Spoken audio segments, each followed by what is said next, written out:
Hi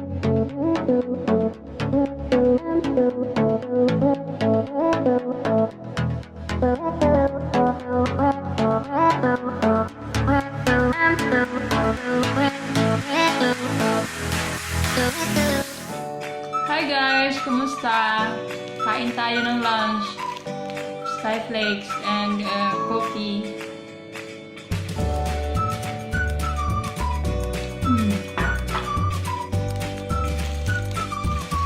Magda-diet daw ako guys. Kaya ito lang yung lunch ko. Tapos mamayang gabi, isang kalderong kanin yung kakainin. Malamig na pala dito guys. At tingnan nyo, wala ng araw. Madilim na palagi. Winter time na talaga. Masarap na ang sarap lang palagi nakahiga tapos nasa ilalim ng kumot. Nakakatama na bumangon kapag malamig.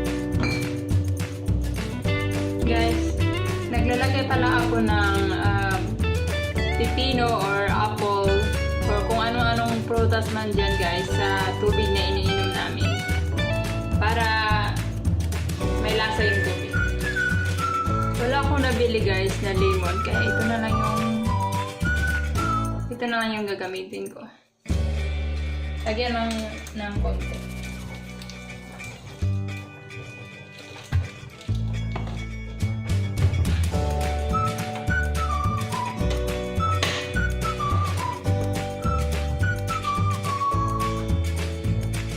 Pupunta ako sa labas guys kasi kukunin ko yung tanim ko doon na tanglad kasi malamig na talaga baka mamatay siya. Ilipat ko siya dito sa loob tapos ilabas ko naman siya kapag siguro pag spring na. Medyo malamig na sa labas. Yay!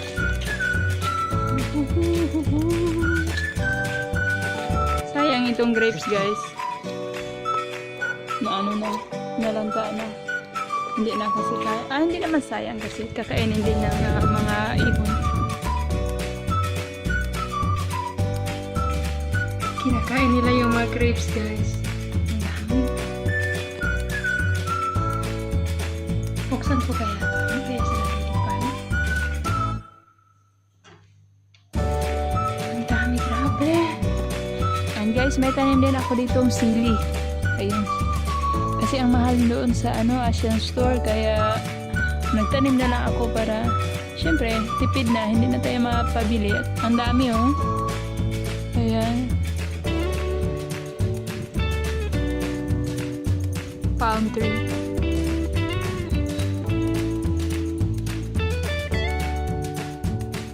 Ito naman guys ay Japanese tree. Ayan, kapag ganitong panahon na magiging kulay pula na yung dahon.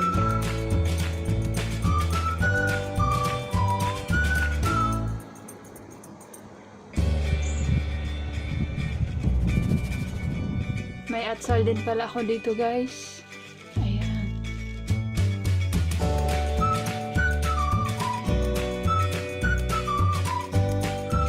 Sana mabuhay pa din siya. Pero ewan ko, ang hirap ata kasi mahaba Pero tingnan na lang natin. Ito ginamit ko na. And ito din. Ngayon naman guys, ililipat ko itong mga sibuyas dahon dito sa malaking pot. Masarap kasi ito guys ilagay sa pancit, sa scrambled eggs na may kamatis din, sibuyas, bombay. Masarap. Kaya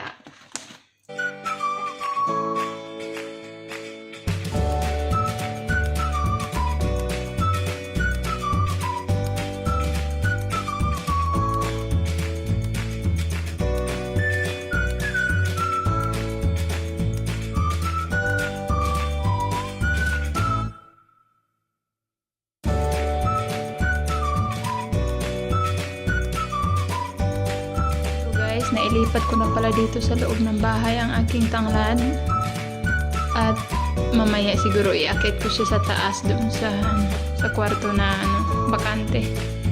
Yan. At nandito naman ang aking sibuyas guys. Ayan. And yeah, ito.